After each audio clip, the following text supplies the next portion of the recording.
Everyone will look at the scoreline and say the same thing. Man City had the ball, United were clinical, but that completely misses why this game swung so decisively. Because what Michael Carrick did here wasn't reactive, it wasn't luck, and it definitely wasn't just counter-attacking football. Let's analyse how Michael Carrick's Man United outsmarted Pep Guardiola. Welcome back to Football Manager Insider. On the team sheet, United were listed as a 4-2-3-1, but within seconds, Carrick reveals the real structure. Out of possession, this is a 4-4-2 mid-press, with Mbeumo and Bruno Fernandes sharing the first line, and that immediately tells you what United are trying to do. They're not exactly trying to win the ball high, they're trying to control City's direction of build-up. The front two don't sprint at the centre-backs, instead they hold their positions just well enough to screen Rodri and interior midfielders. The pressing angle matters more than the intensity here. City are allowed the ball, but only on United's terms.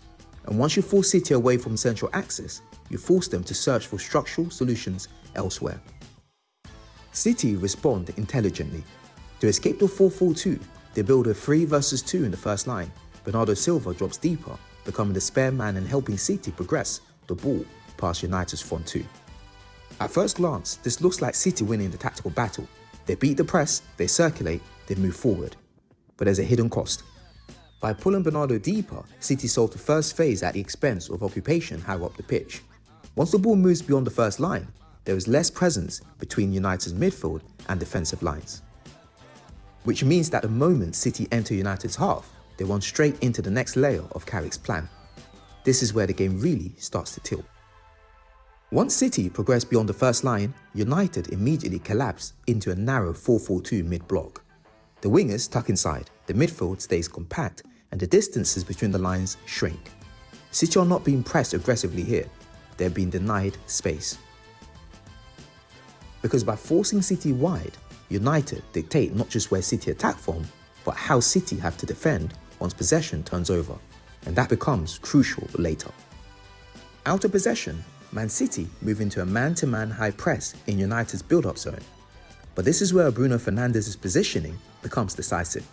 He doesn't drop next to the pivot, he stays between City's midfield and defensive line, occupying that pocket of space just out of the pressing reach. So when United bypass the first line, they don't just clear the ball, they find Bruno, and suddenly United are progressing through the centre against a team that has committed numbers forward.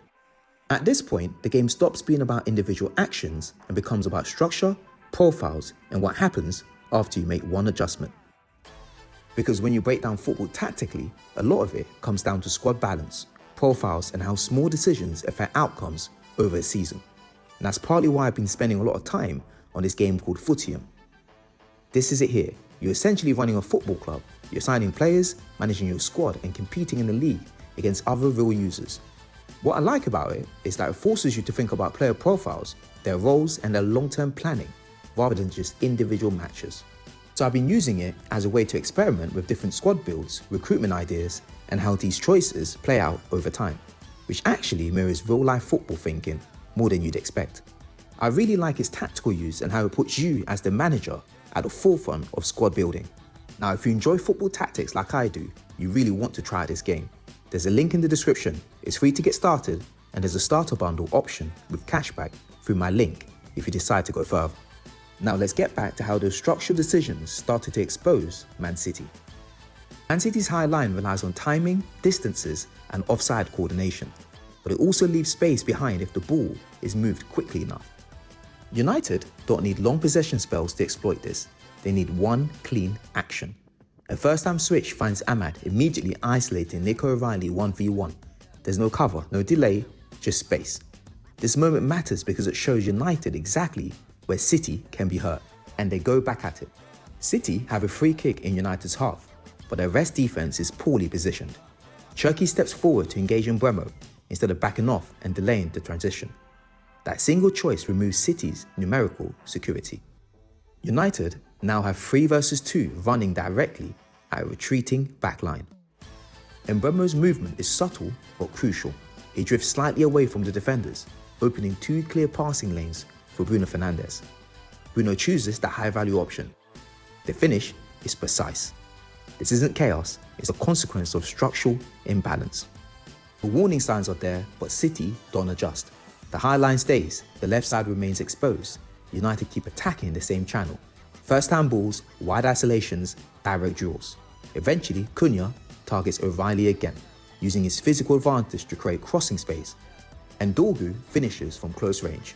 Same weakness, same side, same logic. With a 2-goal lead, United drop into a defensive block, but the principles don't change. Channel lanes are cut off, passing options are screened. City are pushed wide with no access to dangerous zones. Possession without penetration, control without chaos. This match wasn't about possession or moments. It was about forcing behaviours and exploiting the consequences that followed. If you want to learn how to break down games like this yourself, I've got a full video on how to analyse football tactics, where I walk through the exact framework that lets you spot these patterns before the goals arrive. Click that next and it will show you how matches are won. Until next time, stay sharp, stay tactical.